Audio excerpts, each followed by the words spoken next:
ke-78 ini. Nampak? Semua nampak kah?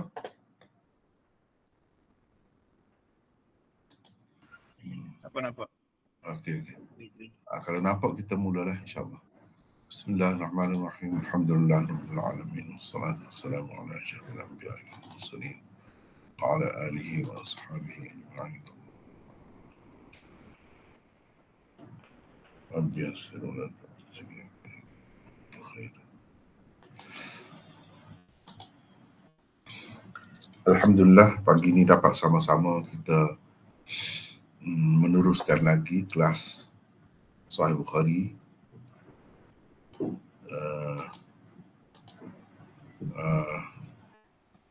Alhamdulillah kita telah sampai ke hadis 78.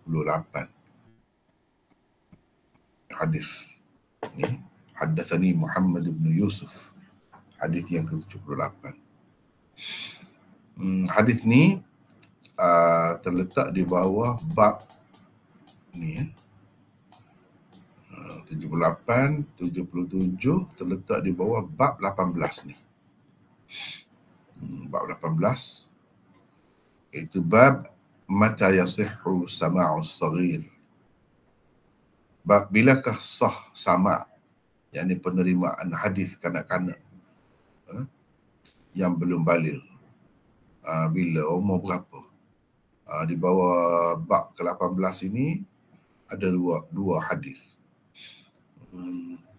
Sebelum ni kita dah bincangkan hadis yang pertama di bawah bab ini, iaitu hadis Ibnu Abbas, hadis yang ke-77. Ini hadisnya. Ini hadis yang ke-77.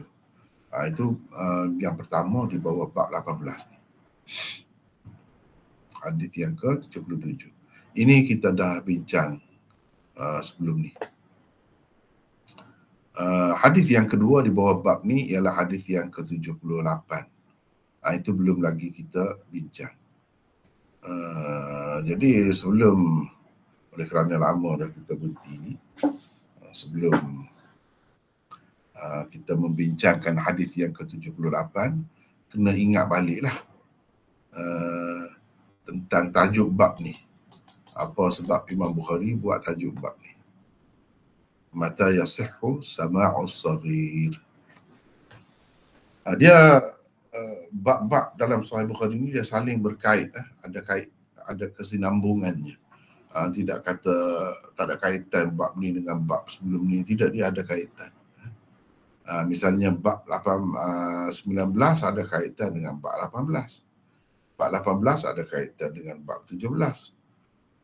Bab 17 ada kaitan dengan bab 16 dan begitulah seterusnya. Sebelum ni bab 17, sebelum 18 ni 17.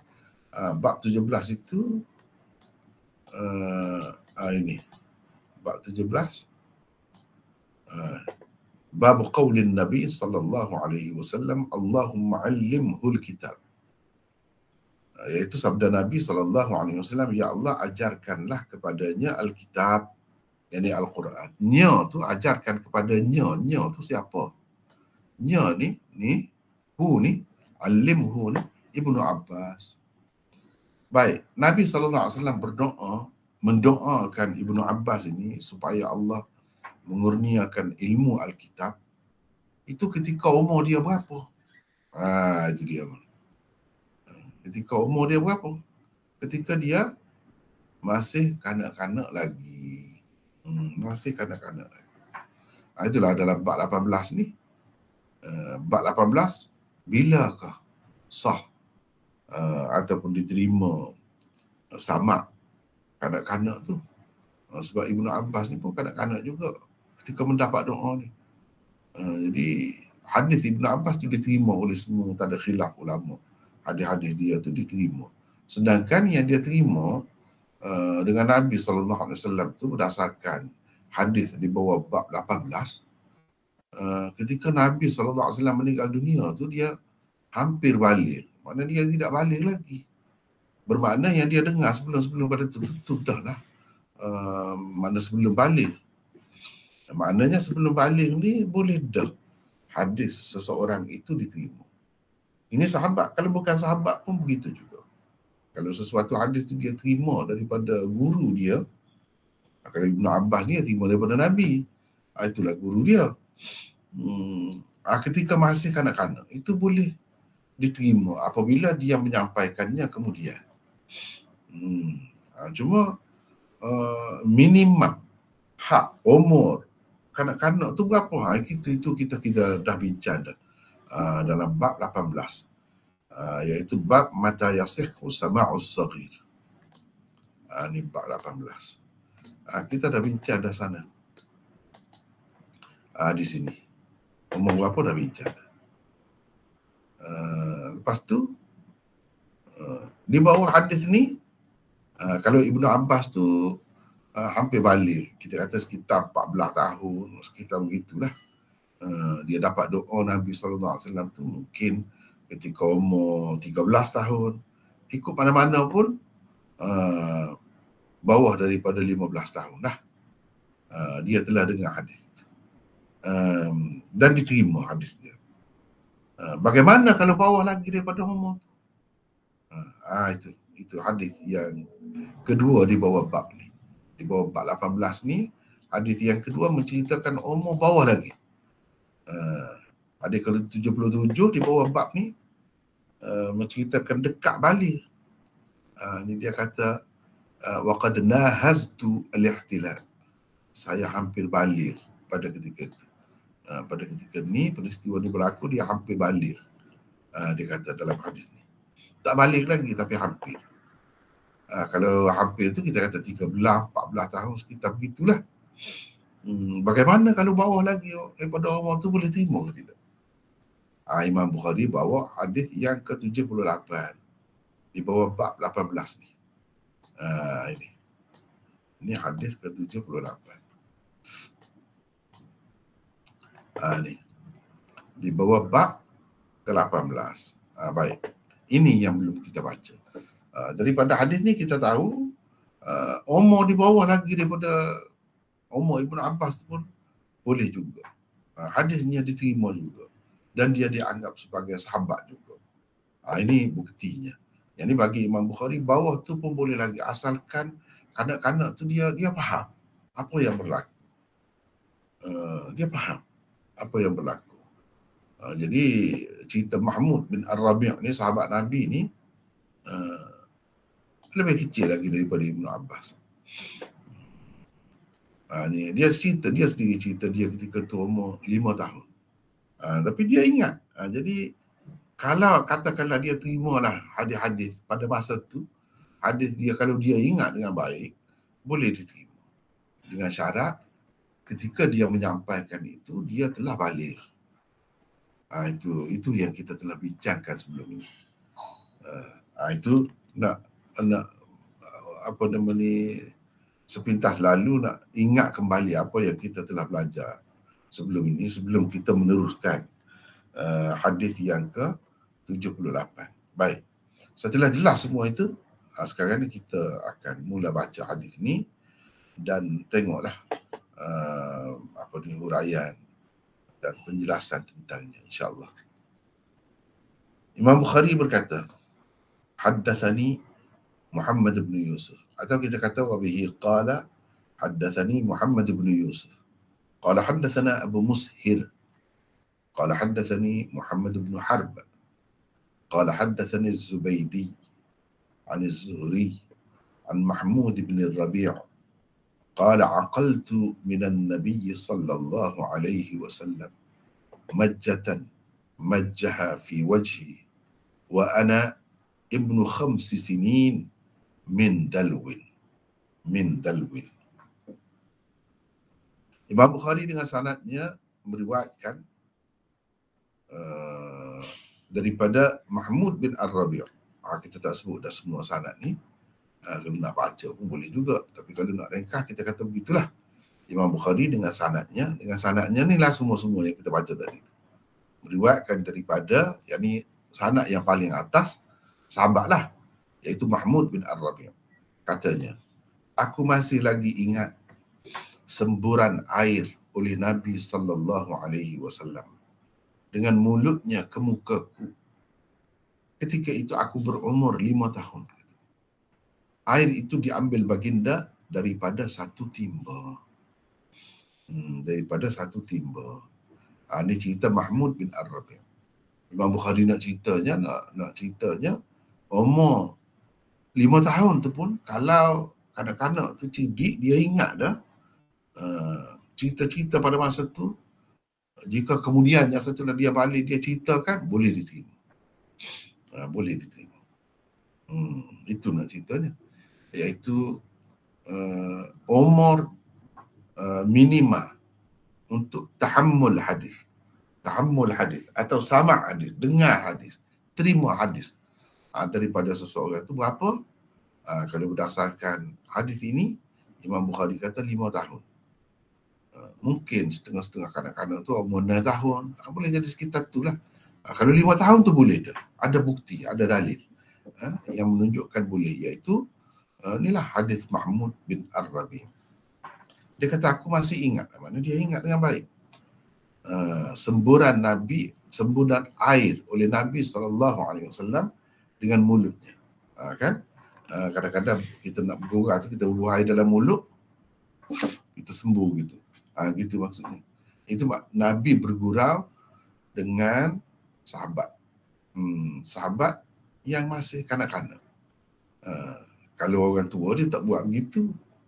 Maknanya Nabi SAW ni pandai menyesuaikan diri dengan segenap lapisan masyarakat.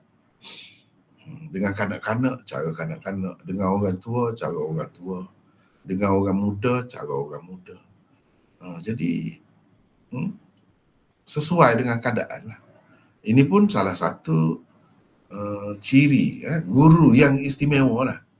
Sebab bukan semua guru boleh. Begitu kan. Ada juga guru dia hanya boleh dengan orang tua je. Kalau dengan orang tua boleh. Kalau kanak-kanak tak boleh, sakit kepala. Ada setengah-setengah tu dia pandai dengan kanak-kanak. Dengan orang dewasa dia tak pandai. Untuk kelas 1 tadika bolehlah dia. Tapi kalau peringkat universiti tak boleh dia. Ada yang sesuai peringkat menengah, macam-macam lah. Begitu juga dalam pergaulan masyarakat, dalam pergaulan hidup. Ada orang yang boleh menyesuaikan dengan semua keadaan. Ada orang yang tidak boleh. Sama juga dengan penulisan. Ada juga orang yang boleh menulis. Dia tu tua tapi dia tulis tu untuk budak-budak. Dia faham bahasa kanak-kanak tu. Dia boleh guna bahasa kanak-kanak. Dia boleh faham, boleh menyelami jiwa kanak-kanak. Macam dia tu budak. Pada ketika yang lain dia tulis pula untuk orang yang cendekiawan lah. Boleh dia buat. Ada orang macam tu. Tapi tidak semua orang boleh begitu. Tidak semua orang. Kalau kita perhati-perhati kan, dia ada segelintir. Dan kalau boleh semua tu, hebatlah. Tapi kalau tak boleh semua pun, dalam keadaan sistem pengajian dan pembelajaran yang lengkap, memang dia ada dah, tak perlu dah. Kita nak mengajar yang bawah tu, kalau kita ni memang tak ada masa dah. Kena mengajar yang tinggi-tinggi, mengajar yang tinggi-tinggi lah. Walaupun mampu nak mengajar peringkat bawah pun tak perlu dah buang masa. Orang lain boleh mengajar tu. Yang tu. Jadi itu terpulang kepada masing-masing lah. Bergantung kepada keadaan dan pilihan seseorang itu. Contohnya, saya boleh bagi contoh lah. Kalau dalam dunia penulisan ni, yang saya tahulah, almarhum Said Qutb. Dia boleh. Bahasa kanak-kanak pun boleh. Dia sastrawan. Dah bahasa orang tua, orang dewasa, cendekiawan pun boleh. Kalau orang yang ada pengalaman baca bahasa Arab dah, Said Qutb. Itu salah seorang. Ataupun Syekh Nadwi, Abdul Hasan Ali Al-Hasani An-Nadwi. Dia tu boleh bahasa kanak-kanak. Cuba tengok kitab dia Al-Qira'atul Rashidah. Itu kanak-kanak. Qisasun Nabiyyin, kanak-kanak. Kalau untuk cendekiawan pula As-Sira' bainal Maddiyah wal Islam misalnya. Madza khasira al-alam bin Hittatil Muslimin. Kalau karangan dalam bahasa Arab ni, memang untuk cendekiawan, bahasanya pun bahasa sesuai dengan orang-orang dewasa lah. Dia boleh. Tapi bukan semua orang boleh.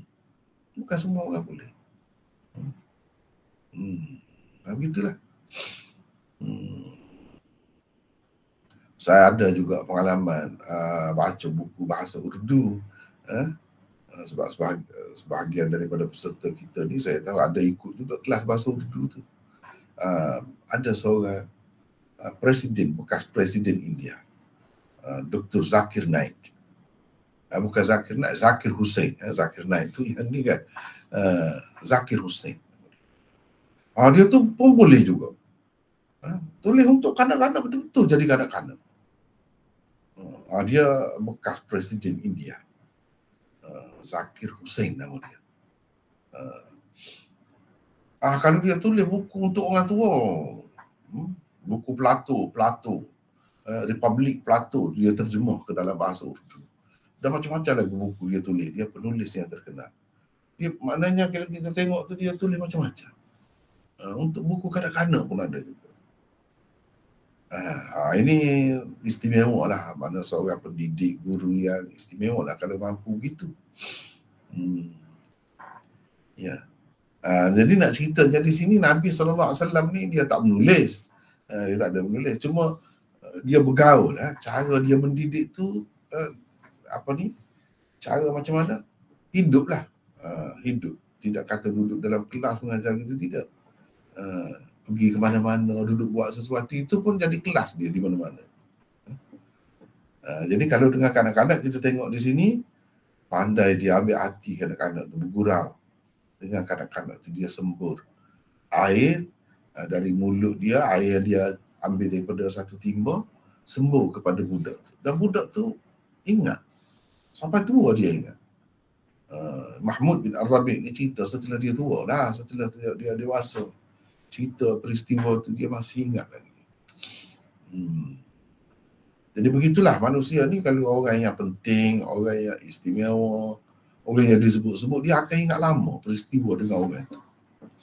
Itulah cerita. Baik. Aku masih lagi ingat semburan air oleh Nabi SAW dengan mulutnya ke mukaku. Ketika itu aku berumur 5 tahun. Yang Imam Bukharinya yang Imam Bukhari maksudkan dengan kemukakan hadis ini bahagian ini, berumur 5 tahun. Mana 5 tahun tu boleh dah kita terima hadis seseorang itu. Ini bukan sahabat saja, orang lain, perawi-perawi lain yang datang kemudian. Jika dia terima sesuatu hadis itu ketika umur 5 tahun, tapi dia ingat dengan baik, boleh. Syaratnya dia kemukakan, dia sampaikan hadis itu setelah dia balik. Jadi dia cerita air itu diambil daripada mana? Diambil daripada satu timba, kata dia. Baik, di sini kita ada nota 217. Walaupun hadis ini kelihatan seperti tiada apa-apa hukum yang dapat diambil daripadanya, namun sebenarnya terdapat banyak juga panduan dan pedoman untuk kita di dalamnya. Antaranya ialah saya nak minta sesiapalah baca daripada peserta kita ni, ada peluang, bukan saya tidak nak sebelah pihak saja ya. Ada peluang boleh baca ya. Sesiapa nak baca silakan.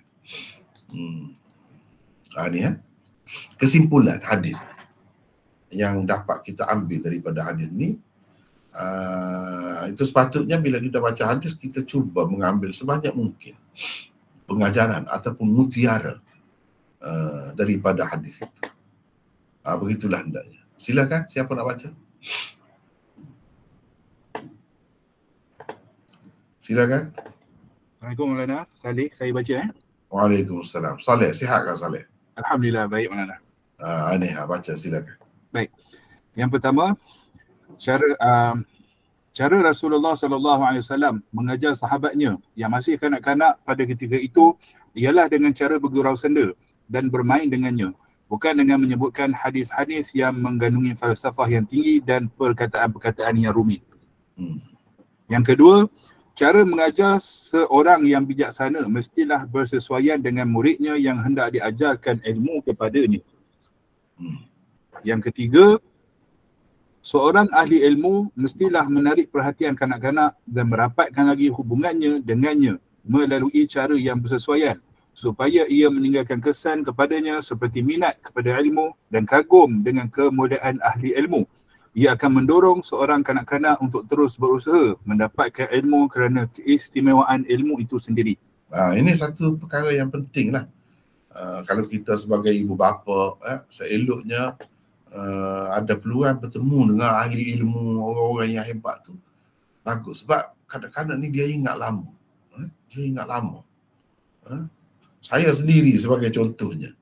Saya masih ingat lagi bertemu dengan Syekh Zakaria. Syekh Zakaria, ulama hadis terkenal tu, pengarang Aujazul Masalik, Al-Abwab At-Tarajim, Sahih Bukhari, saya bertemu semasa saya kanak-kanak. Jadi kita ingat lama. Kita ingat macam mana dia tanya kita, macam mana dia pegang kepala kita, dia sapu kepala kita, ingat. Itu kanak-kanak ni jangan dia begitu. Dan benda-benda ni membawa keberkatan juga dalam kehidupan. Dia meninggalkan kesan yang mendalam, meninggalkan kesan. Budak-budak tu bila tengok masa saya pergi tu ramai orang nak bertemu dengan dia. Sampai dia beratur-ratur nak pergi bertemu dengan dia. Dia duduk begitu, yang bersandar gitu duduk. Jadi saya masih nampak lagi. Saya ketika tu dah lebih daripada Mahmud bin Ar-Rabi'. Ni Mahmud bin Ar-Rabi' ni 5 tahun pun dia ingat. Saya pada masa tu sekitar umur 10 tahun. Umur 10 tahun. Ingat. Dia bantal panjang ni kan, bantal ni dia bersandar. Sebab dia tak boleh berjalan lah pada masa tu. Kalau nak berjalan pun naik kerusi roda. Kerusi roda pada masa tu. Jadi kita ingat semua tu, suasana tu nampak. Bila nampak hebat tu kan nampak, dia memberi kesan tu kepada kanak-kanak. Yang saya sebut tu pengalaman saya sendiri. Orang lain pun rasanya begitu, seeloknya begitulah. Dibawa ke majlis ilmu, bertemu dengan orang-orang yang hebat, yang terkenal. Mudah-mudahan kalau dapat doa dia, kalau Allah SWT nak makbul, berkat dapatlah kelebihan itu. Dapat kelebihan itu. Gitu lah. Macam saya tu, sebab saya masa tu kan budaknya orang Malaysia ni, tak ada orang lain. Jadi bila dia tengok, kagum lah. Begitu jauh mari. Dia suka menarik perhatian dia. Menarik perhatian dia. Jadi begitulah, hendaknya orang lain pun buat begitulah. Seeloknya. Ikut cara Nabi SAW. Nabi SAW pun nak, ini peristiwa begini, dan dia, pada ketika yang lain orang bawa kepada dia. Anak-anak tu, anak yang masih kecil lagi, minta tahnik. Kalau tidak tahnik pun yang lain-lain lagi, banyak lagi. Peristiwa-peristiwa lain. Ketika masih kanak-kanak tu, Nabi bila orang bawa dekat dia letak di dalam haribaan dia. Sampai kanak-kanak tu kencing di atas dia. Pun ada macam-macam cerita. Itulah Nabi SAW. Baik. Teruskan baca lagi, Saleh. Yang keempat, setiap yang dilakukan oleh ahli ilmu kepada seorang kanak-kanak akan menjadi kenangan yang manis untuknya. Yang kelima, apabila sudah sampai waktunya, barulah diberikan ilmu yang lebih tinggi dan bersesuaian dengan kemampuan seorang pelajar. Yang keenam, semburan air Rasulullah SAW juga dianggap sebagai satu keberkatan dan tuah kepada Mahmud bin Ar-Rabi'. Dan yang ketujuh, kepentingan kanak-kanak bergaul dengan ahli ilmu dan mereka juga tidak diabaikan daripada mendapat ilmu, keberkatan dan kemesraan dalam suasana yang sesuai dengan mereka. Begitulah hendaknya, sepatutnya begitu. Dan itulah yang dilakukan oleh Nabi SAW. Kita sepatutnya belajarlah daripada macam mana Nabi bergaul dengan kanak-kanak, macam mana Nabi menyampaikan ilmu dia kepada kanak-kanak. Begitu cara. Secara tidak langsung gitu, secara bergurau gitu. Dan itu sudah memadai. Jadi Mahmud bin Ar-Rabi' bila dia sudah dewasa, cerita itulah kenangan dia. Cerita tu. Orang pun nak tahu pengalaman dia dengan dengan Nabi SAW tu. Saya masih ingat lagi ayah saya sebut. Dia kata dia semasa dia kanak-kanak, dia ingat lagi Tok Kenali. Dia ingat. Tok Kenali mari ke kampung kita ni. Dia mari, dia bertemu dengan Haji Awan, kata dia tu guru pada masa tu. Dia ingat, dia kata dibawakan kepada Tok Kenali kelapa muda ni.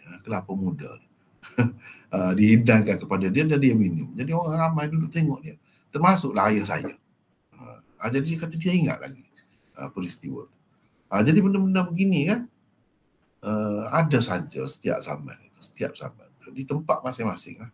Di tempat masing-masing. Baiklah. Apa yang Imam Bukhari nak sesuai dengan tajuk dia ni, iaitu umur minimum seseorang itu hadisnya dapat diterima ketika mana dia terima. Itu soalannya. Jawabnya kalau berdasarkan hadis ini 5 tahun. Kalau budak tu pada ketika 5 tahun tu dia sudah mengerti, sudah faham apa benda yang orang cakap tu, dia ingat dengan baik. Dengan syarat dia ingatlah. Kalau dia tak ingat, tak boleh lah. Macam tadi dia tak ada menyampaikan apa-apa hadis apa, dia cuma cerita peristiwa gitu je. Jadi peristiwa yang dia cerita oleh dia tu kita boleh pakai, boleh terima. Sekadar itu. Sesuai dengan dia lah. Kita bukan ambil hadis yang dia terima pada masa kanak-kanak tu, hadis yang romek-romek, tidak. Itu sepatutnya kita menerimanya daripada orang tua, orang dewasa, sebab dia lebih faham. Kalau guna bahasa dalam majlis ilmu ke, yang ramai orang tua ada, itu kita tak boleh utamakan kanak-kanak lah. Mungkin dia tak faham, orang cerita benda lain, dia faham benda lain. Mungkin sekadar dengar tu dia dengar lah, tapi dia tak faham. Orang cakap bahasa kiasan ke, dia tak faham. Boleh jadi. Bukan benda-benda begitu. Kalau sekadar benda-benda macam tadi, boleh diterima dah. Sekadar itu boleh diterima. Itu Imam Bukhari nak cerita. Tidak kata seperti setengah-setengah ulama, seperti yang kita dah bincangkan sebelum ini, kena 15 tahun baru boleh. Kalau dia terima hadis tu ketika umur 15 tahun atau dekat-dekat dengan itu, 14 tahun baru boleh. Sebelum itu tak boleh. Sebelum itu tak boleh.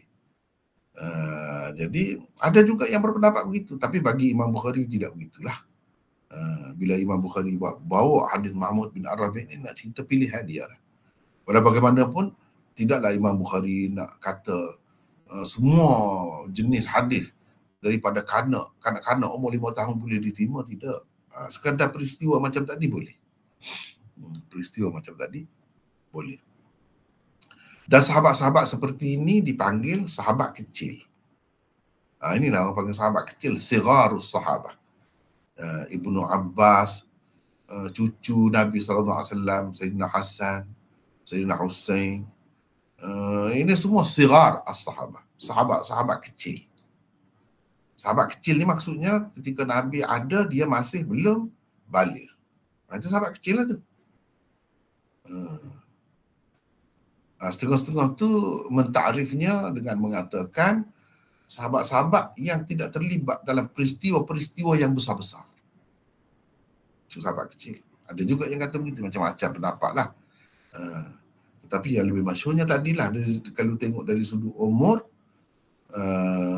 ia belum balik lagi pada ketika bersama Nabi. Itu sahabat kecil. Begini sebab sahabat-sahabat kecil ni, macam Ibnu Abbas sekalipun, dia yang secara langsung dia dengar daripada Nabi SAW tu tak banyak. Yang kebanyakannya riwayat dia tu dia dengar melalui sahabat lain. Itu kebanyakannya. Macam Ibnu Abbas sekalipun. Sehingga setengah-setengah ulama mengatakan Ibnu Abbas itu yang dia dengar secara langsung daripada Nabi SAW hanya 4 hadis sahaja. Bukan banyak. Paling banyak pun tak sampai 20. Pendapat ulama yang mengatakan dia dengar secara langsung tak sampai 20. Paling banyak pun. Bahkan paling sedikit ada yang menyebutkan 4 sahaja. Maknanya yang lain-lain itu yang dia ambil daripada sahabat yang lain. Cuma dia tidak sebut sahabat itu. Dia terus kata Nabi bersabda begini-begini, Nabi buat begini-begini. Dan itu riwayat yang seperti itu tanpa menyebut nama sahabat seperti itu dipanggil riwayat mursal. Riwayat mursal. Dan sepakat ulama ahli sunnah wal jamaah, ulama hadis ke ulama apakah bidangnya, mereka semua menerima riwayat mursal sahabi. Kalau sahabat riwayatkan daripada Nabi terus, padahal dia tidak menerimanya secara langsung. Dia ambil daripada sahabat lain, dia tak sebut nama sahabat tu, boleh kita terima. Tak perlu kita persoal. Dia ambil daripada sahabat mana? Tak perlu. Tapi kalau dibawa daripada sahabat, ini kaedah perawi-perawi ni. Dibawa daripada sahabat, mesti kita kena cek. Tak boleh. Kita kena tahu. Selagi tak tahu, akan dianggap putus sanad itu. Dan sanad itu dhaif. Itu pada dasarnya. Pada dasarnya begitu. Tapi kalau sahabat tak sebut nama sahabat tempat ambilannya, itu tak jadi masalah. Tidak menyebabkan hadis itu dianggap dhaif. Gitu ya. Itu kena jelas tu. Itu kaedah. Baik. Sekarang ni kita pergi kepada tajuk seterusnya, iaitu bab yang ke-19. Di bawahnya ada satu saja hadis. Ini hadis yang ke-79. Hadis ini sebenarnya kita telah bertemu dah di bawah bab ke-16 sebelum ini.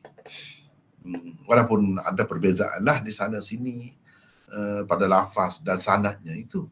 Tetapi secara keseluruhannya cerita ni sudah pun kita bertemu.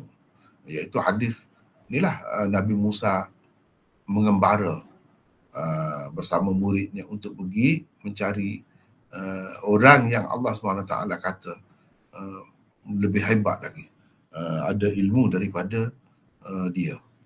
Itulah Khadir itu, Abduna Khadir. Baiklah, kita akan baca tajuk bab ini dan bincangkannya bersama-sama dengan hadis di bawahnya, insyaAllah. Babul khuruj fi talabil ilm. ورحل جابر بن عبد الله مسيرة شهر إلى عبد الله بن أنيس في حديث واحد.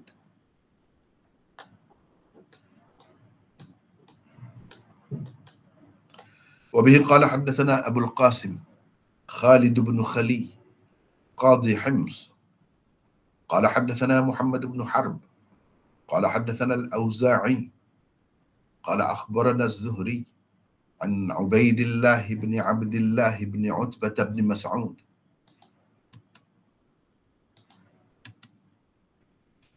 عن ابن عباس أنه تمارى هو والحر بن قيس بن حصن الفزاري في صاحب موسى، فمر بهما أبي بن كعب فدعاه ابن عباس فقال إني تماريت أنا وصاحبي هذا في صاحب موسى الذي سأل السبيل إلى لقيه، هل سمعت رسول الله صلى الله عليه وسلم يذكر شأنه؟ فقال أبي نعم سمعت النبي صلى الله عليه وسلم يذكر شأنه يقول بينما موسى في ملأ من بني إسرائيل إذ جاءه رجل فقال أتعلم أحدا أعلم منك؟ قال موسى لا، فأوحى الله عز وجل إلى موسى بلى عبدنا خضر، فسأل السبيل إلى لقيه فجعل الله له الحوت آية، وقيل له إذا فقدت الحوت فارجع فإنك ستلقاه، فكان موسى صلى الله عليه يتبع أثر الحوت في البحر، فقال فتى موسى لموسى ara'aita idh awayna ila as-sakhrah fa inni nasitul hut wa ma ansanihu illa asy-syaitanu an adhkurah. Qala Musa, dhalika ma kunna nabghi fartadda ala atharihima qasasa. Jadi dalam kurungan tu ayat Quran. Fawajada khadiran fakana min sya'nihima ma qassallahu fi kitabih. Itulah satu hadis di bawah bab ke-19 ini. Satu saja hadisnya. Imam Bukhari cara dia begitulah, dia tidak banyak hadis. Macam hadis sebelum ni, bab sebelum ni hanya ada 2 hadis saja, pendek-pendek hadis. Itu cara dia. Walau bagaimanapun dia selalu mengulangkan sesuatu hadis itu. Seperti hadis ni banyak kali diulangnya dalam Sahih Bukhari dengan tujuan-tujuan yang berlainan. Baik, bab 19. Keluar untuk menuntut ilmu. Jabir bin Abdullah telah merentasi perjalanan selama sebulan untuk menemui Abdullah bin Unais kerana satu hadis sahaja. Kerana satu hadis. Yani satu hadis sahaja. Jadi untuk dapat satu hadis tu dia berjalan sebulan. Begitu bersungguhnya untuk menuntut ilmu ni. Baik, lepas tu ni hadisnya kita dah baca tadi, kita tengok terjemahan pula. Imam Bukhari dengan sanadnya meriwayatkan daripada Ubaidillah bin Abdullah bin Utbah bin Mas'ud daripada Ibnu Abbas bahawa beliau, yakni Ibnu Abbas, bertengkar dengan Hur bin Qais. Biasanya saya buat gini, Hur bin Qais bin Hisn al-Fazari, berhubung dengan orang yang dicari oleh Musa. Ibnu Abbas berkata, dia adalah Khadir. Dalam keadaan begitu, Ubay bin Ka'ab lalu dekat mereka berdua. Ibnu Abbas memanggilnya, lalu berkata, saya telah bertengkar dengan sahabat saya ini tentang orang yang dicari Musa. Orang yang Musa meminta petunjuk jalan untuk menemuinya. Adakah engkau ada mendengar Rasulullah SAW menyebut tentangnya? Ubay bin Ka'ab menjawab, ya. Saya telah mendengar Nabi SAW bersabda, ketika Musa sedang berada dalam satu kumpulan Bani Israel, tiba-tiba datang seorang lelaki. Dia bertanya Musa. Yang bertanya Musa lah, adakah engkau tahu ada orang lain yang lebih alim daripadamu? Musa berkata, tidak ada. Maka Allah mewahyukan kepada Musa, bahkan ada, yaitu hamba kami Khadir. Musa pun meminta petunjuk jalan untuk sampai kepadanya. Maka Allah memberikan kepadanya ikan sebagai tanda. Dan dikatakan kepadanya, bila engkau kehilangan ikan itu, kembalilah semula. Yani ke tempat hilangnya ikan itu. Kerana engkau akan menemuinya, yani Khadir, di sana. Musa pun mengikut kesan ikan yang menggelongsur ke dalam laut. Murid Musa, yakni Yusha' pula berkata kepadanya, tahukah kamu, tatkala kita mencari tempat berlindung di batu besar tadi, sebenarnya aku lupa ikan itu. Yakni lupa menceritakan tentang ikan itu. Dan tiadalah yang menyebabkan aku lupa, yakni menceritakan tentang ikan itu, melainkan syaitan. Musa berkata, itulah yang kita cari. Mereka pun berpatah balik mengikut jejak-jejak mereka yang lepas. Kemudian mereka berdua menemui Khadir. Setelah itu berlakulah kisah yang disebut oleh Allah berhubung dengan mereka berdua di dalam kitabnya.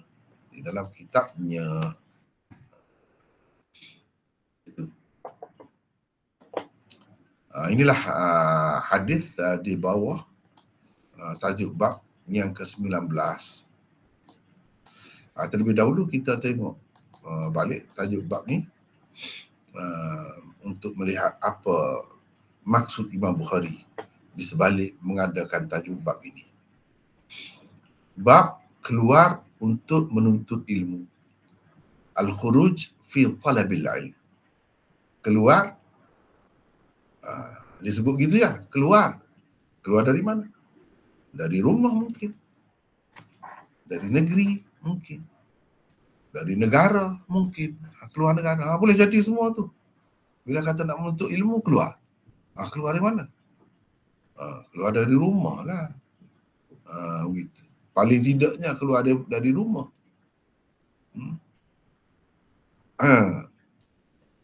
Kena keluar rumah juga. saya ingat Darul Kausar ni sebelum ada dulu, sebelum ada bangunannya apa semua, saya menyewa dekat di sebelah rumah saya ni, saya sewa rumah-rumah ni jadikan kelas. Sebelum itu ramai lah juga yang mari belajarnya. Jadi anak saya nya belajar situ lah juga. Tapi kena keluar juga rumah walaupun dekat pun. Kena keluar juga. Tidak kata belajar dalam rumah saja, tidak. Padahal boleh belajar dalam rumah pun, tapi dah nak mengajar orang lain juga, pergilah kelas. Jadi kelas tu tak jauh, jalan kaki, di sebelah rumah. Ada kalanya, itu orang panggil belajar juga, keluar dah tu. Keluar. Imam Bukhari sebut gitu. Dia tak sebut keluar dari rumah, keluar dari negeri, keluar dari negara, tanah air, tak sebut. Keluar saja. Cara dia. Itu benda yang kena perhati bila kita baca Sahih Bukhari. Keluar tu tujuannya untuk menuntut ilmu, mencari ilmu. Di mana tak sebut. Seberang laut ke tidak seberang laut ke? Tak sebut. Naik apa tak kira. Tak sebut. Itu tidak penting. Yang pentingnya maksud keluar itu ialah untuk menuntut ilmu. Sekejap ya.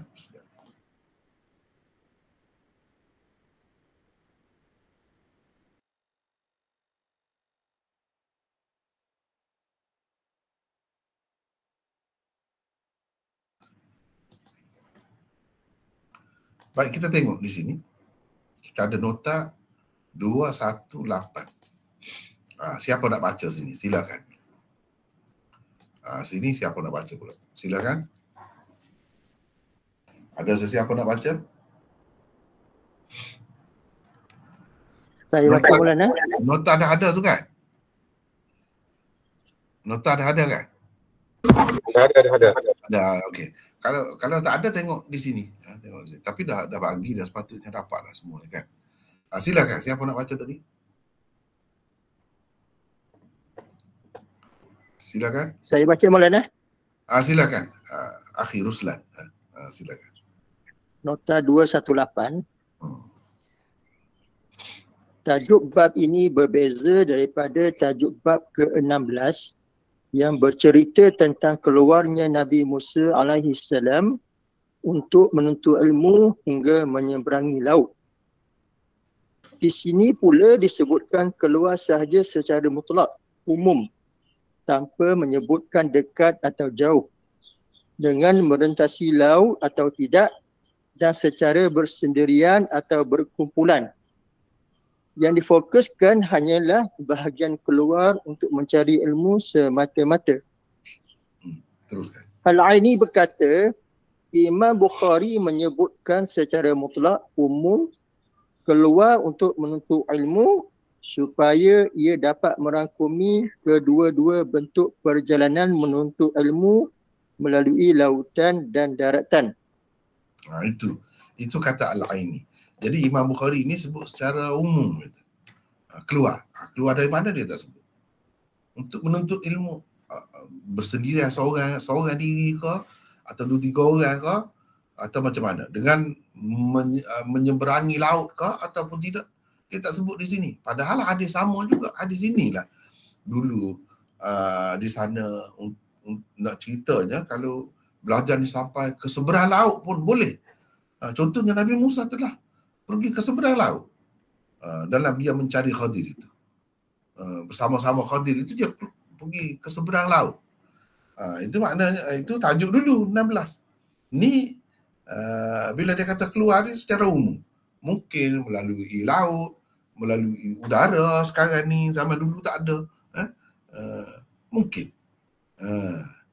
Atau dengan berjalan kaki, dengan berkenderaan, kenderaan itu macam-macam, tak kira. Yang pentingnya, maksudnya itu untuk menuntut ilmu. Jadi Al-Aini kata Imam Bukhari sebut secara umum begini, supaya dapat merangkumi kedua-dua bentuk. Dia nak ceritanya, kalau zaman dahulu, perjalanan ni perjalanan di daratan atau di lautan. Dua. Makna ilmu ni kalau perlu ke seberang laut sekalipun kena pergi. Kalau tidak seberang laut pun pergi juga. Ilmu ni suatu yang istimewa, yang sangat bernilai, kena cari. Itu maksudnya. Ini Al-Aini ni pensyarah Bukhari lah. Ni contoh, ni kitab Al-Aini, Umdatul Qari. Ni Umdatul Qari ni. Ni Umdatul Qari. Dalam ni lah dia sebut tu. Ni Umdatul Qari. Syarah Sahih Al-Bukhari. Ni li Syekh Al-Imam Al-Allamah Badruddin Abi Muhammad Mahmud bin Ahmad Al-Aini. Terkenal dengan Al-Aini. Meninggal dunia pada tahun 855. Mana abad ke-9 Hijrah dia ni. Jadi Al-Aini ni syarah Sahih Bukhari. Baik, kita tengok di sini. Ni.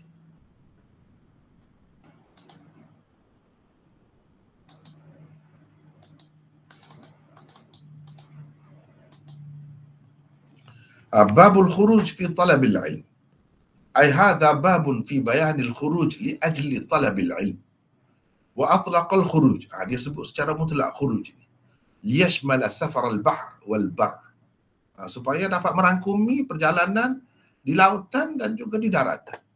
Maknanya tak kira lah, boleh semua tu. Itu tujuannya. Kalau kita mengambil kira perjalanan Nabi Musa tu di daratan pun ada, di lautan pun ada. Dia nak cerita di sini tak kisah. Kalau sampai ke seberang laut pun kena pergi. Sebab ilmu itu suatu yang sangat berharga. Bukti berharganya seorang Nabi bila dikatakan ada lagi orang lain yang lebih hebat ilmunya daripada kamu. Walaupun maksud hebat ilmu tu sudut lain. Tetapi Allah SWT tak sebut sudut mana-mana tu. Cuma ilmu ni luas kan. Nabi Musa maksudkan bila orang umat dia tanya tu, adakah orang yang lebih alim daripada dia?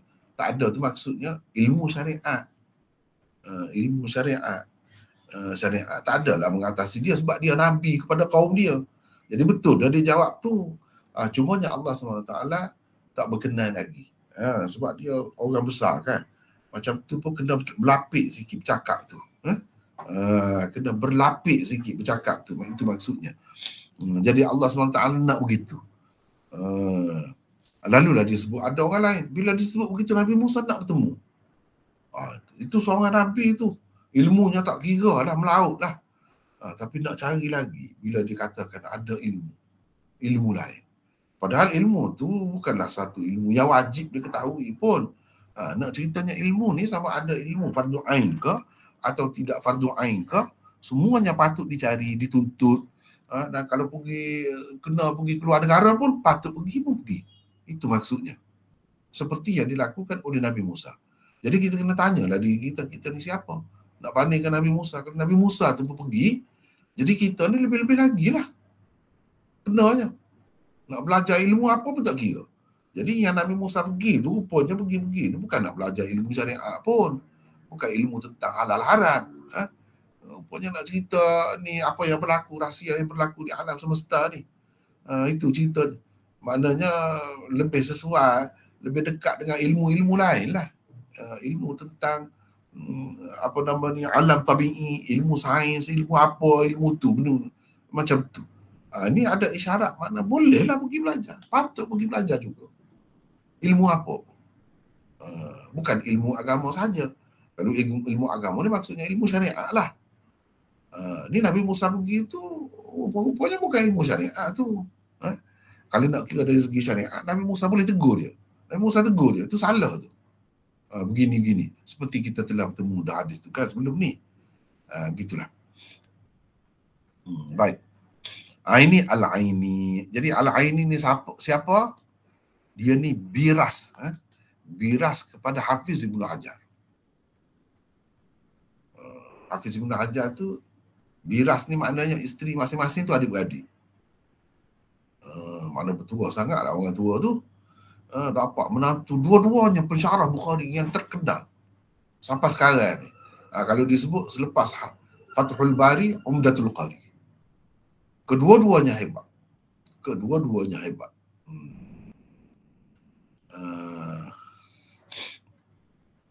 Ini dalam Umdatul Qari dia sebut begitu. Teruskan tadi Akhir Ruslan, baca lagi, teruskan. Tajuk bab ke-17 sebelum ini menceritakan bagaimana Ibnu Abbas telah mendapat doa Rasulullah SAW dan menjadi seorang ilmuwan luar biasa. Demi mengingatkan pembaca bahawa ilmu tidak diperolehi semata-mata dengan doa, Imam Bukhari mengadakan bab ini pula untuk memberitahu bahawa ilmu tidak akan datang tanpa usaha dan seseorang yang ingin mencari ilmu perlu mengambil langkah pertama untuk keluar daripada zon selesanya tanpa mengambil kira dekat atau jauh tempat mencari ilmu itu. Walaupun ilmu yang dicari adalah lebih daripada ilmu fardu ain, dalam keadaan tempat sendiri sudah merupakan pusat ilmu, tidak ada keperluan lagi ke luar negara untuk menuntut ilmu. Imam Malik sebagai contohnya tidak pernah bermusafir keluar Madinah untuk menimba ilmu kerana pada zamannya itu Madinahlah pusat ilmu. Jadi di sini oleh kerana Imam Bukhari buat bab kan sebelum ni, Ibnu Abbas tu dapat doa Allahumma allimhul kitab. Takut-takutlah kita kata, mungkin ada orang berkata, oh jadi kita nanti dapat doa sesiapa lah, berkat mudah-mudahan dapat ilmu mudah lah, ilmu laduni dapat kononnya. Imam Bukhari dengan mengadakan bab ni dia nak cerita, jangan begitu, jangan duduk bergantung begitu, mengharapkan doa yang tak tahu entah di mana tu. Doa kita sendiri ke atau doa orang lain, kau tak kira, jangan bergantung begitu, kena ada usaha. Tengok Nabi Musa, dia tidak berdoa saja, dia pergi mengembara, berjalan begitu jauh. Au amdhiya huquba, dia kata, atau kalau terpaksa bertahun-tahun pun berjalan aku tak kira. Berjalan atau makan tahun pun aku tak kira. Aku dah bertekad nak pergi cari ilmu. Itu Imam Bukhari nak, itu cara Imam Bukhari itu kena faham. Cara Imam Bukhari susun kitab dia ni begitu. Dia akan jaga. Takut-takut keliru orang bergantung kepada doa semata-mata. Dia buat pula bab ni. Jadi bab ni sebenarnya nak menghilangkan kekeliruan. Mana orang yang malas sebenarnya, orang yang tak sedar tu. Kalau dia hanya bergantung dengan mimpi, dengan doa, orang tu orang mengharapkan ilmu laduni, itu orang yang tak sedar kenyataan hidup. Sedangkan kenyataan hidup dia kena ada usaha, kena keluar daripada zon selesa dia. Begitulah zaman sekarang ni kan. Kalau zaman sekarang ni banyak dah selesa tu nak banding dengan zaman dulu. Itu pun mana kena susah juga. Tak sama juga mungkin dengan rumah kita lah. Terutamanya makan minum apa. Kalau pergi keluar negara tu cuaca apa semua tu dah berubah, dah tak sama dengan tempat kita. Masyarakat tu pergaulannya, cara dia pun berbeza dah, adat resam dia, budaya dia dengan tempat kita. Jadi banyak perkara kena hadap. Itu semua susah tu semua tu. Walaupun begitu kena ingat, ilmu ni kena usaha, kena cari. Orang-orang yang dapat ilmu yang hebat-hebat tu tak berhenti tu. Tak berhenti. Baca, belajar. Baca tu sebenarnya belajar lah. Buka buku itu, buka buku ini. Belajar dah tu sebenarnya, menghadap guru dah tu. Tak perlulah menghadap guru setiap panjang masa. Baca kitab tu sebenarnya kepada orang yang sudah pandai, menghadap dah tu. Kenapa begitu? Sebab itu kita kena ada kemampuan tu untuk baca kitab. Maka sampai bila-bila kita akan boleh menghadap guru kita. Yang 1000 tahun lebih dah mati pun kita boleh lagi menghadap dia. Itu kelebihan bila kita alim, pandai. Pandai. Jadi tak ada hujungnya lah menuntut ilmu tu. Saya anggap begitu. Setiap kali saya baca, saya anggap saya penuntut ilmu. Saya belajar. Saya nak tambah ilmu saya. Mungkin akan ada yang saya bertemu yang saya tak tahu lagi. Ataupun saya tahu dan lebih mengemaskan lagi ilmu yang sudah ada. Dia kena begitu. Kena usaha. Tak ada orang tak boleh tanpa usaha. Begitu. Dia kena ada usaha juga sedikit sebanyak. Kalau katakanlah Allah SWT nak bagi kepada satu orang tu, dia kena usaha juga. Dulu. Seperti Nabi SAW tu, mukjizat dia tu kan. Nak nyata mukjizat tu dia kena ada benda dulu. Misalnya air, ada air sedikit tak apa dah. Air di bawah saja bekas tu, di bawah saja. Bekas tu. Tak apa dah, tapi yang penting kena ada juga. Kena cari air sikit. Lepas tu baru dia letak tangan dia dalam tu. Dia kena ada alat dia dulu. Persediaan dia. Dia tidak kata tiba-tiba air tu keluar daripada jari dia tiba-tiba gitu. Tidak. Dia ada semua guna alat. Nabi Musa tongkat dia tu, ada tongkat dia. Kena ada tongkat dia dulu. Begitu. Jadi sama juga dengan kita sekarang ni. Baik. Jadi kalau di tempat sendiri sudah merupakan pusat ilmu, tak perlu dah pergi ke tempat lain. Terutamanya kalau diketahui tempat kita tu memang masyhur, orang lain pun mari tempat kita. Kenapa nak pergi cari tempat lainnya? Saya sendiri ada pengalaman benda macam ni. Kadang-kadang orang tak faham kan. Ada orang pernah bertemu dengan saya. Dia nak hantar anak dia ke Pakistan sebab dia tahu saya belajar sana. Saya tidak setuju. Saya cerita tu kan. Saya kata kalau bagi saya tak perlu sekarang ni. Sebab itu kita kena dengar pendapat orang, dia kena dengar. Kalau tidak, dia jadi buang masa. Rugi. Tak kena gaya. Sebab tu kena tengok keadaan. Betul belajar ni kena keluar. Tapi keluar mana? Keluar sebelah rumah kita, depan rumah kita. Kalau sudah ada, cukup dah. Kalau di lain tidak lebih baik. Jadi orang yang tanya saya tadi, dia nak hantar anak dia pergi menghafal Quran. Saya kata sekarang ni banyak dah tempat kita ni menghafal Quran. Tak perlu. Zaman saya dulu, saya pergi menghafal Quran, betul masa tu tak ada lagi. Saya kata begitu. Dia kata, lain tak sama tempat kita ni dengan tempat orang. Kita tengok rupa dia tu pun dah menarik dah. Dengan janggutnya, dengan pakaian putihnya semuanya. Dia duduk bayangkan begitu. Dia duduk bayangkan begitu. Tempat kita kan, nak cari janggut, nak lawan dengan orang Pakistan, mana boleh. Janggut ada jemput gitu je di dagu.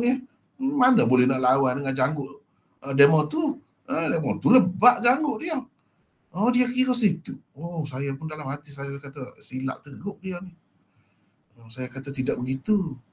Jangan kira begitu. Bagi saya, berdasarkan pengalaman saya, tempat kita ni sekarang lebih baik. Walaupun orang kita tidak nampak hebat begitu pun, dari segi bacaannya orang kita tu lidah dia lebih baik. Nak banding dengan guru-guru di sana. Saya cerita tu kan. Tapi kemudiannya saya dapat tahu dia hantar juga anak ni. Terpulang lah. Saya pun tak tahulah cerita anak dia tu habis cerita begitulah. Tapi bagi saya tak kena begitu. Kalau sebab apa? Bila kita hantar untuk hafal Quran, lama dah ambil masa situ. Mungkin anak kita dah jemu dah pula nak belajar di sana. Yang sepatut dia ambil di sana benda lain. Sekarang ni, kalau sekadar nak hafal Quran tempat kita pun boleh. Kalau nak pergi cari benda lain. Itu saya setuju. Jangan buang masa begitu.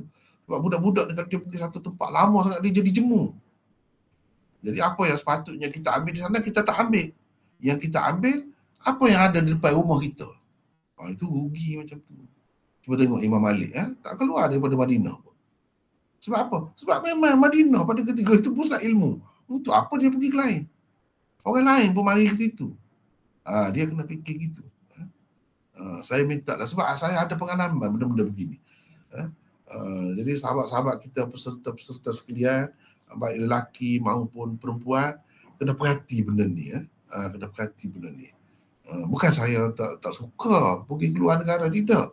Tapi benda-benda kena tengok. Kena tengok. Benda tu tempat kita ada ke tak ada. Kalau ada, tak perlu. Tak perlu. Saya boleh cerita lah. Misalnya, kalau bab nahu, Indonesia dengan Malaysia bagus, cukup bagus. Kalau bab nahu, Arab, bahasa Arab, itu tak payah pergi Pakistan, tak payah pergi India. Kita dapat menguasai nahu tu dengan baik dari sini. Tetapi nahu sajalah. Saya tahu. Dari segi bahasa, penguasaan bahasa sastra apa, tidak.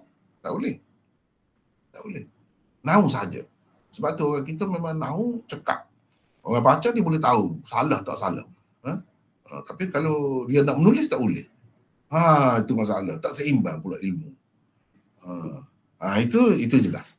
Kalau bahagian sastra, bahagian itu memang tak boleh lawan dia lah. Apalagi kalau hadis, kalau tafsir apa tu memanglah.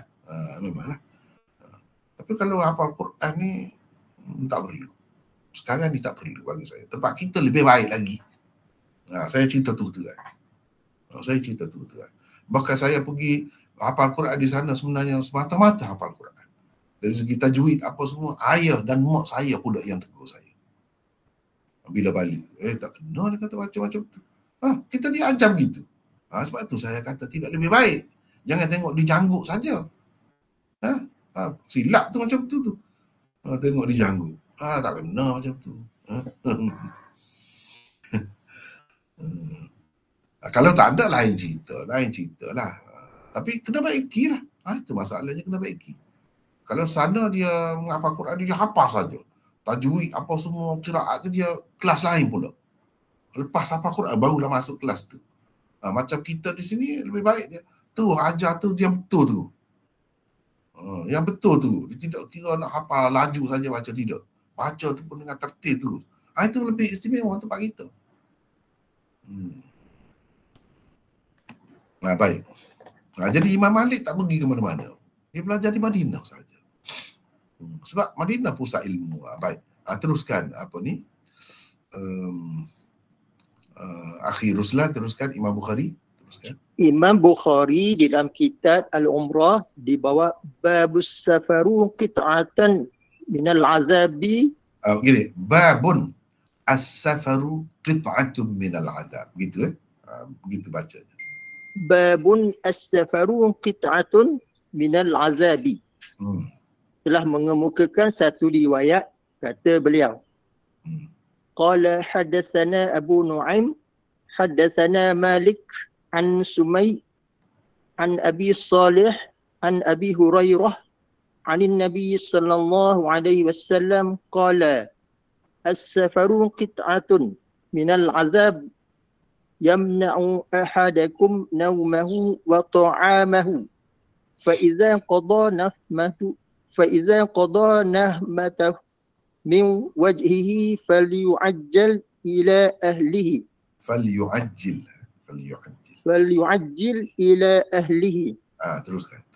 Bermaksud Abu Hurairah meriwayatkan daripada Nabi sallallahu alaihi wasallam, baginda bersabda, perjalanan merupakan satu bentuk siksaan azab juga. Ia menghalang kamu daripada tidur dan makan dengan selesa. Apabila seseorang telah selesai menunaikan hajat daripada perjalanannya, hendaklah ia bersegera kembali kepada ahli keluarganya. Teruskan. Berdasarkan umum hadis ini, menuntut ilmu juga hendaknya dilakukan secepat yang boleh dengan penuh kesungguhan. Kemudian segera kembali ke tanah air untuk menyebarkannya kepada masyarakat. Tetapi apabila dilihat kepada sudut yang lain pula, perjalanan untuk menuntut ilmu itu tidaklah sama dengan perjalanan untuk tujuan-tujuan yang lain. Menuntut ilmu memerlukan masa yang lebih lama. Jadi kalau kita tengok kepada hadis ni, nampak macam Nabi SAW menyuruh kita supaya cepat-cepat balik. Sebab perjalanan itu, ini umum. Kalau kita tengok umum hadis ni. Ini kita terima hadis ini maksudnya untuk tujuan yang lain. Kalau tujuan yang perlukan masa, mengambil masa yang lama kena terima lah. Belajar ni tak boleh sehari dua, bukan seminggu dua. Bila pergi keluar negara tu lama, bertahun-tahun. Jadi kena terima lah tu. Jadi itu tak termasuk dalam umum hadis ini. Hadis ini maksudnya kerja-kerja lain lah. Kerja-kerja lain. Kita terima begitu. Jangan dipakai umum hadis ini. Kalau pakai umum ni tak lama, sedangkan ilmu ni perlu lama. Tuli zaman. Imam Syafi'i kata tuli zaman. Syarat nak dapat ilmu kan 6 perkara bagi Imam Syafi'i. Zaka'in wa hirsin wa ijtihadin wa bulghatin wa irsyadi ustadin wa tuli zaman. 6 perkara kata. Tuli zaman ya akhir, lama masa.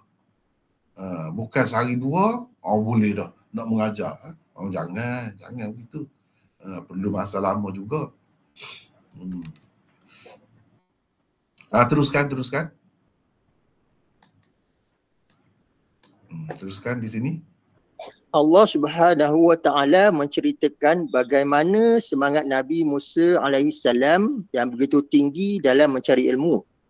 Baginda bersedia menempuh perjalanan yang jauh kerananya meskipun terpaksa mengambil masa bertahun-tahun lamanya.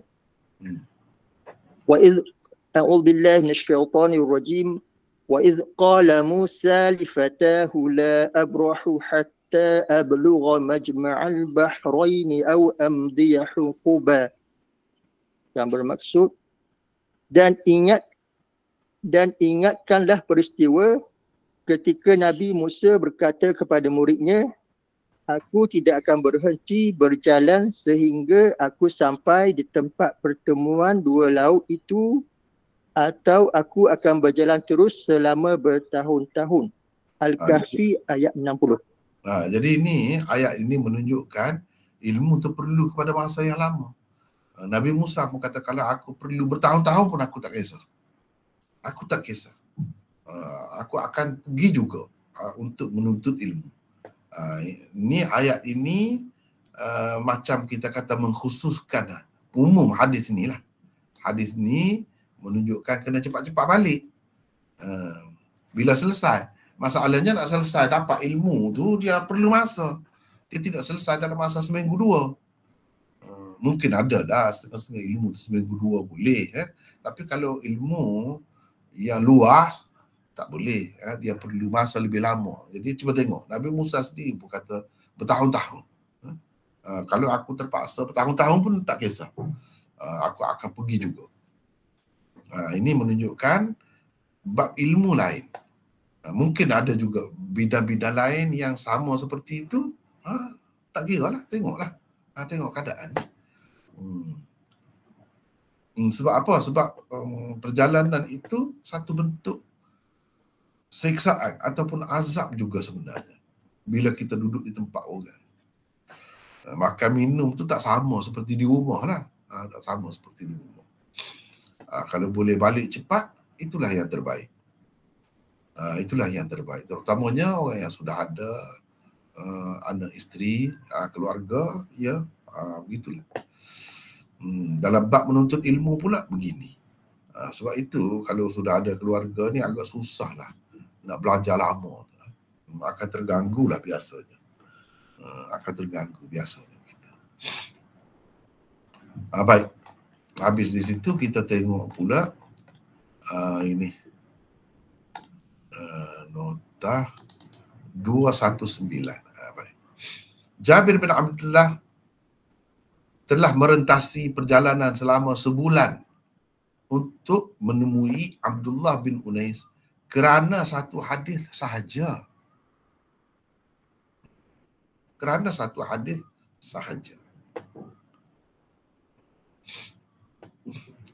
Saya tambahkan sahaja di sini.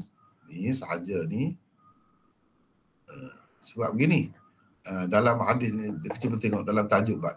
fi hadithin wahid. Imam Bukhari sebut wahid di sini. Wahid itu makna satu. Hadis, satu hadis. Mungkin gitu saja orang kata. Tidak. Kalau sekadar untuk nak menceritakan satu hadis, tanpa wahid ini sudah boleh dah. Fi hadithin. Sebab itu mufrad, makna satu hadis. Dah boleh dah. Bila dia sebut wahidin itu, maksudnya dia nak takkid. Bila takkid, adalah makna sahaja tu. Sepatutnya. Tapi oleh kerana pada lafaznya tak ada, saya letaklah dalam kurungan. Begitu. Baik, untuk menemui Abdullah bin Unais. Siapa Abdullah bin Unais ini? Ni siapa? Abdullah bin Unais ni Jabir bin Abdullah berjalan selama sebulan perjalanan untuk bertemu dengan dia. Nak dapat satu hadis saja. Siapa dia ni? Baik, ada sesiapa pula yang lain lah. Orang lain pula, siapa nak baca di sini? Silakan. Baca Maulana. Siapa ni? Siapa ni? Abdul Basir. Abdul Basir dari Subang. Ya, Maulana. Ya. Sihat ke? Sihat, alhamdulillah Maulana. Sila baca ni. Nota 219. Beliau ialah Abdullah bin Unais Al-Juhani, sekutu Puan Ansar. Abu Yahya adalah kunyahnya. Abdullah telah turut serta dalam perjanjian Aqabah kedua bersama 70 orang Ansar. Beliau juga telah menyertai peperangan Uhud dan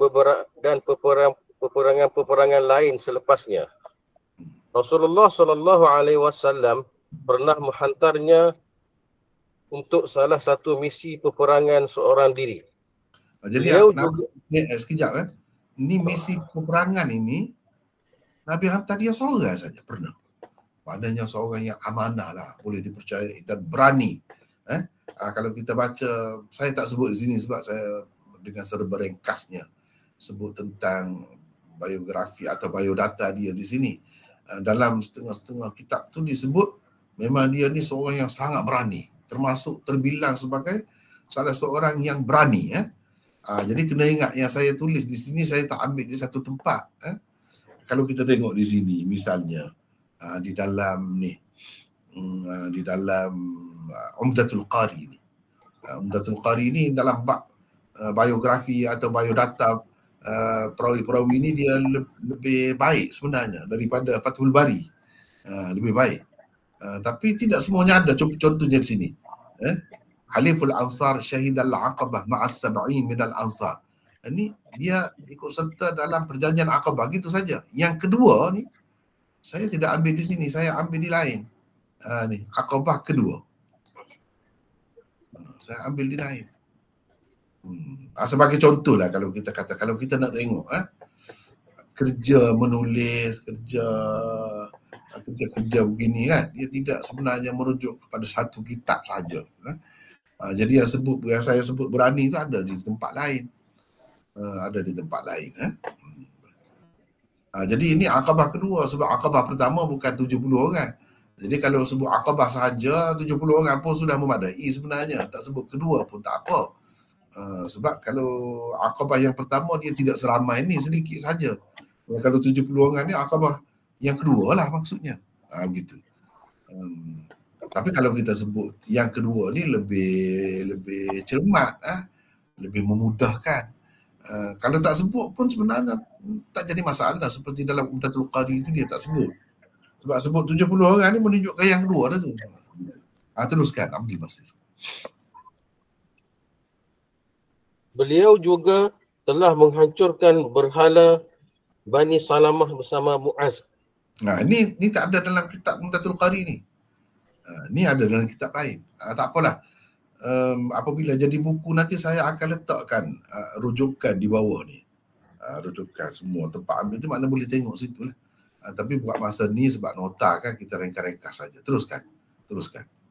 Para ulama berbeza pendapat tentang sama ada beliau juga telah turut serta dalam peperangan Badar ataupun tidak. Abdullah mempunyai 25 hadis. Muslim meriwayatkan satu sahaja hadisnya. Keempat-empat pengarang kitab utama hadis juga meriwayatkan hadis-hadisnya. Selain di sini secara taklid, Bukhari meriwayatkan juga hadisnya di dalam kitab Ar-Rad ala Al-Jahmiyah melalui Jabir bin Abdullah dengan sighah tamrin. Abdullah bin Unais meninggal dunia di Syam pada tahun 54 Hijrah di zaman pemerintahan Sayyidina Muawiyah radhiyallahu anhu. Jadi Imam Bukhari-nya dua tempat dia sebut riwayat Abdullah bin Unais ini. Satunya di sini. Di sini secara ta'liq. Di sini secara ta'liq. Ni dalam bab ni. Secara ta'liq ni maksudnya cuba kita perhatikan. Cuba kita perhatikan ni. Ni. Wa rahala Jabir bin Abdullah masirata syahrin ila Abdullah bin Unais. Mana ada sanad dia? Ini maksud secara ta'liq ni. Imam Bukhari ambil riwayat Abdullah bin Unais melalui Jabir, disebutnya di sini tapi secara ta'liq. Ini dalam bab ke-19. Lepas tu yang keduanya dengan sirah tamrid. Dengan sirah tamrid. Dia sebut. Makna tidak dengan lengkap sanadnya juga. Bahkan dengan isyarat dhaif di situ. Bahkan dengan isyarat dhaif. Tetapi sirah tamrid ini tidak semestinya memberi makna dhaif. Di situ dalam Bukhari kitab Ar-Rad ala Al-Jahmiyah itu bukan kerana dhaif tapi kerana Imam Bukhari nak ringkaskan cerita. Jadi dia guna juga sirah tamrid. Sirah tamrid ini iaitu lafaz fi'il bina majhul. Kalau orang yang belajar bahasa Arab tu dia fahamlah. Lafaz fi'il dalam bentuk bina majhul. Misalnya yuzkaru, dzukira, qila, yuqalu, ruwiya, yurwa, yang seumpama itu. Dia sebut begitu. Jadi Imam pada dasarnya kalau Imam Bukhari sebut begitu dia hendak mengisyaratkan kepada dhaifnya riwayat itu. Tetapi bukan tak mesti begitu. Banyak tempat juga dia tidak memberi makna dhaif. Ia hanya untuk meringkaskan. Ataupun kalau Imam Bukhari meriwayatkan berdasarkan maknanya, dia akan gunakan sirah tamrid juga. Ini benda yang kena fahamnya. Kadang-kadang orang keliru, dia duk ingat Imam Bukhari bila guna sirah tamrid ini mesti menunjukkan dhaif. Tak mesti begitu. Kalau dia riwayatkan bil makna, riwayat bil makna, dia akan guna sirah tamrid juga. Ataupun untuk meringkaskan riwayat, sebab dia tidak nak panjangkan di situ, dia akan guna sirah tamrid juga. Sirah tamrid juga. Jadi saya sebagai contohnya, ini nak kemukakan dalam kitab Kashful Bari ni. Ini Kashful Bari.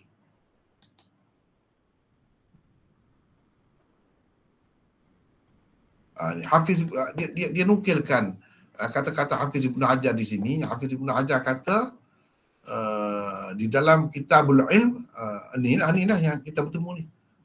Ada dua hadis ni. Satunya Imam Bukhari ambil dia letak di dalam Kitabul Ilm. Inilah yang kita baca sekarang ni. Ini secara ta'liq. Dan yang kedua berkait dengan kalam Allah SWT dengan bersuara, dengan suara. Syawahid bagi hadis itu ada melalui beberapa saluran riwayat, kata dia. Oleh kerana itu hadis ini darjahnya hasan, kata dia. Tapi oleh kerana ia hanya khabar wahid,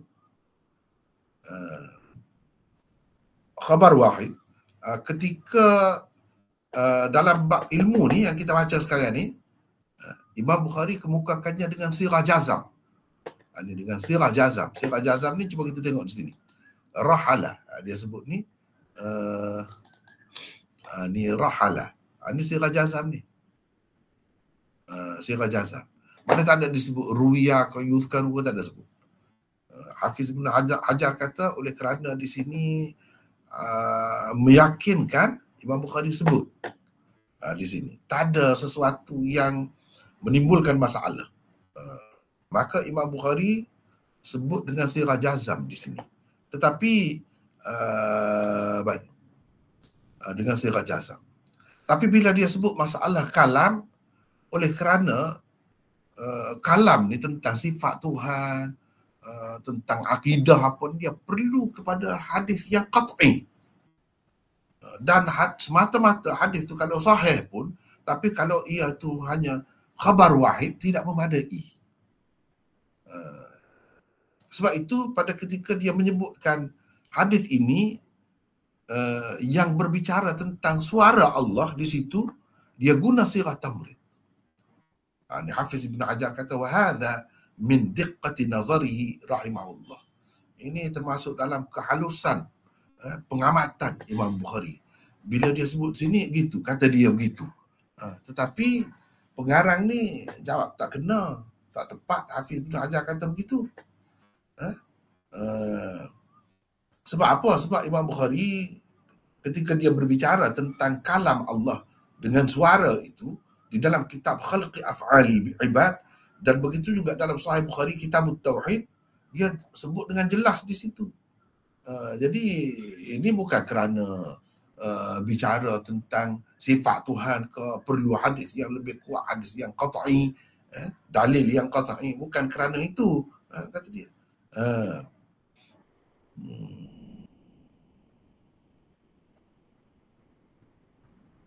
Bukan untuk nak kata oleh kerana ini berkenaan dengan masalah suara sifat Tuhan,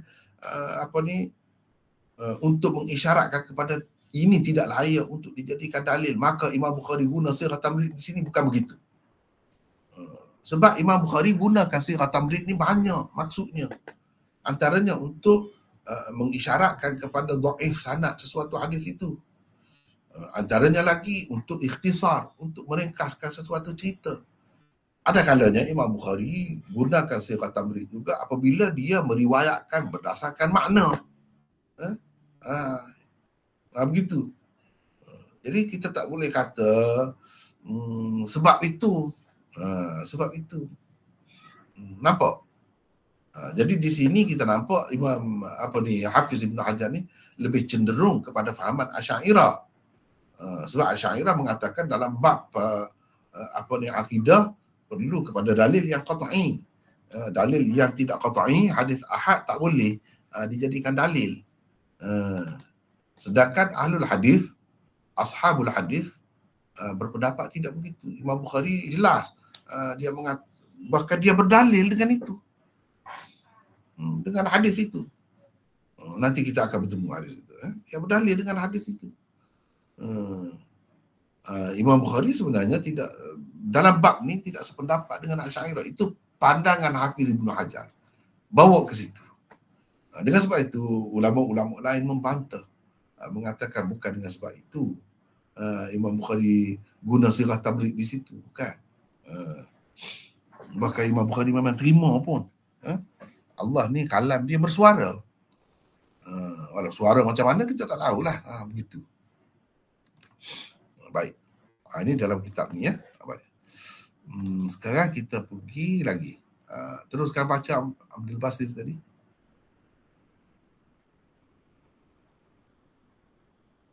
Habis dah sini. Okey. 220 tak? Okey. Yang ni orang lain pula lah. Jadi pergi mengembara tu, pergi nak bertemu dengan Abdullah bin Unais tu kerana satu hadis sahaja. Kerana satu hadis sahaja. Ini siapa nak baca pula? Silakan. Silakan. Ada orang nak baca?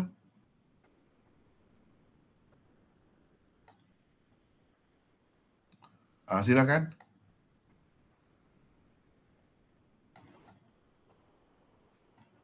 Panjang juga ya. Panjang juga.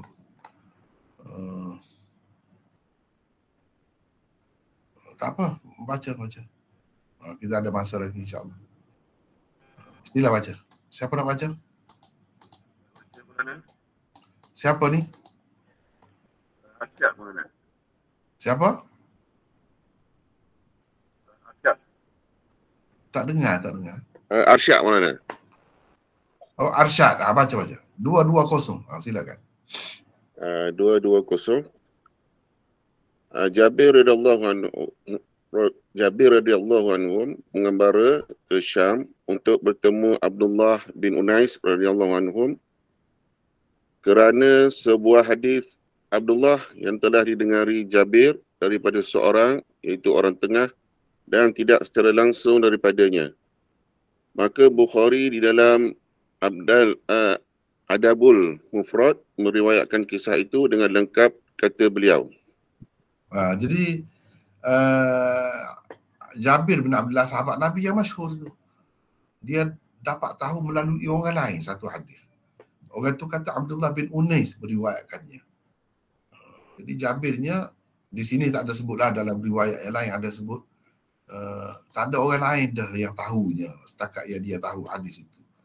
Jadi dia nak kalau boleh dengar secara langsung daripada Abdullah bin Unais tanpa orang tengah tadi. Jadi dia dapat tahu dah hadis itu, dia tahu dah hadis itu melalui orang lain, tapi dia tak puas hati. Ini orang panggil nak cari sanad yang lebih tinggi. Ini pun dalam ilmu hadis satu perkara yang dituntut juga, satu kelebihan juga yang diambil kira oleh ulama-ulama hadis daripada zaman sahabat lagi gitu. Jadi dia nak bertemu dengan Abdullah bin Unais sendiri. Jadi ceritanya Imam Bukhari sebut dengan lengkapnya di dalam Al-Adabul Mufrad. Dan orang-orang lain juga banyak lagi dalam kitab-kitab lain sebut di dalam kitab mereka, adalah berbeza sana sini itu. Baik. Ini hadisnya untuk ringkaskan. Kita rasa kita baca terjemahan teruslah. Sebab kita pun masa tak banyaklah. Silakan teruslah baca terjemahan. Bermaksud Jabir bin Abdullah berkata, sampai kepada saya sebuah hadis daripada salah seorang sahabat Rasulullah sallallahu alaihi wasallam. Saya terus membeli seekor unta dan menungganginya selama sebulan untuk menemuinya. Sehingga saya tiba di Syam. Abdullah bin Unais berada di sana. Saya menghantar pesan kepadanya dengan berkata, Jabir berada di hadapan pintu. Orang yang diutuskan itu kembali. Lalu berkata, Jabir bin Abdullah? Ya, jawab saya. Maka Abdullah keluar dan memeluk saya. Saya berkata, sebuah hadis telah sampai kepadaku. Aku belum pernah mendengarnya. Aku takut salah seorang daripada kita mati. Abdullah bin Unais terus meriwayatkan, katanya, saya telah mendengar Nabi SAW bersabda, Allah akan mengumpulkan hamba-hambanya atau manusia dalam keadaan bertelanjang, tidak berkhatan dan tanpa apa-apa. Saya bertanya, apakah yang dimaksudkan dengan tanpa apa-apa itu? Nabi SAW menjawab, mereka tidak akan mempunyai apa-apa. Maka Allah menyeru mereka dengan suatu suara yang didengari oleh orang yang jauh. Saya fikir dia juga berkata, sebagaimana didengari oleh orang yang dekat. Katanya, aku adalah raja yang sebenar. Sekejap.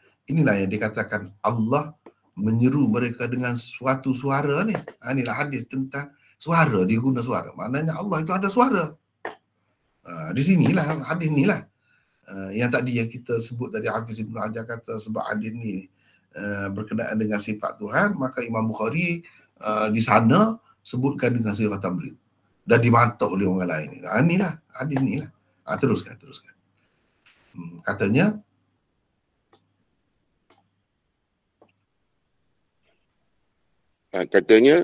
aku adalah raja yang sebenar. Tidak ada seorang pun ahli syurga akan masuk syurga, sedangkan ahli neraka mencarinya kerana kezaliman yang telah dilakukan terhadapnya. Tidak ada seorang pun ahli neraka akan masuk neraka, sedangkan salah seorang dari ahli syurga mencarinya kerana kezaliman yang dia lakukan terhadapnya. Saya bertanya, bagaimana?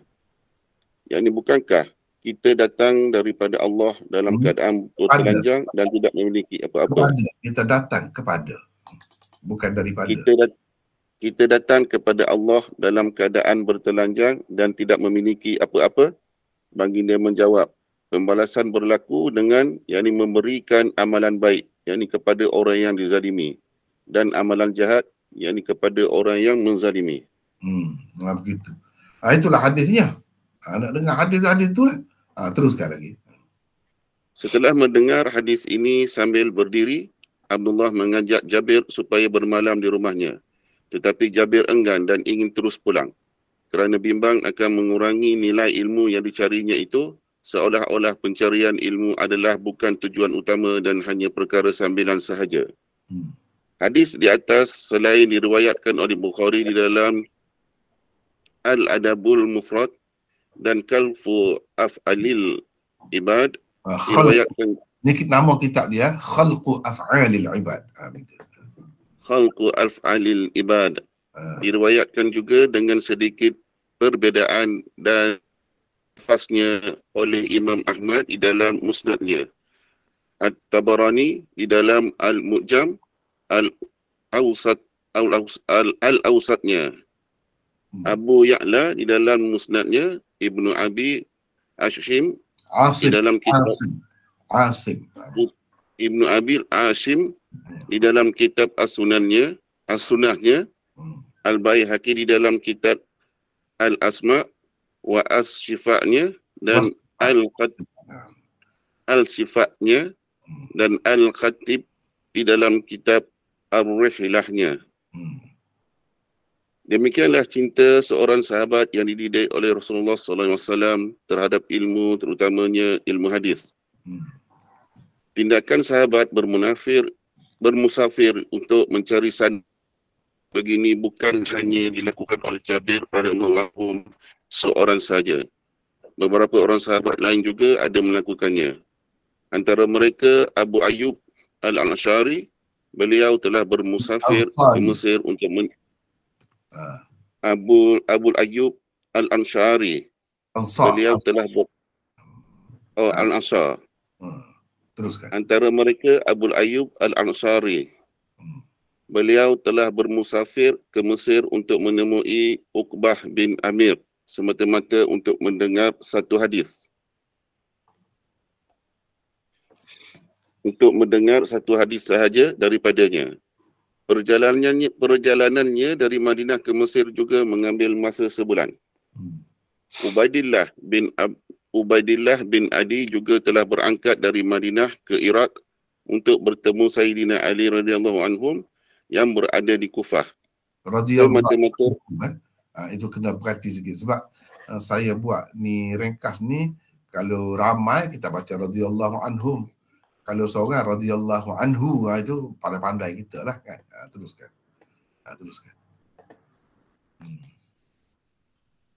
Semata-mata